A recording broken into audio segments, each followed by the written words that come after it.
એની લાયકાતને આધીન હું એને એનું જીવન આપું છું અને એ પ્રમાણેનું એ વ્યક્તિ જીવન જીવે છે. પણ જો કોઈ વ્યક્તિ પોતાના જીવનની અંદર ફેરફાર કરવા જાય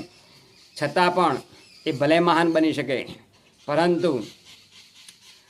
જ્યારે એ કંઈક નાની મોટી ભૂલ કરશે તો જેમ લપસણીની અંદરથી એ લપસી જવાય છે ને એમ ઢઢા ઢઢા કરતાં છેક નીચે આવી જશે અને ખરેખર એ પોતાની પરિસ્થિતિ પ્રમાણે જેવી રીતે જીવતો હશે ને એ પ્રમાણે જ એ જીવતો એ રહેશે. માટે આ કથા ભગવાન કૃષ્ણ નારદજીને સંભળાવે છે. એટલે કહ્યું છે કે સુખ સપના જેવું છે સંસારનું રે,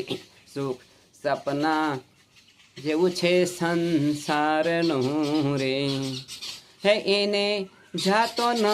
લાગે વાર, અંત કાળે સગું નહીં કોઈનું રે, અંત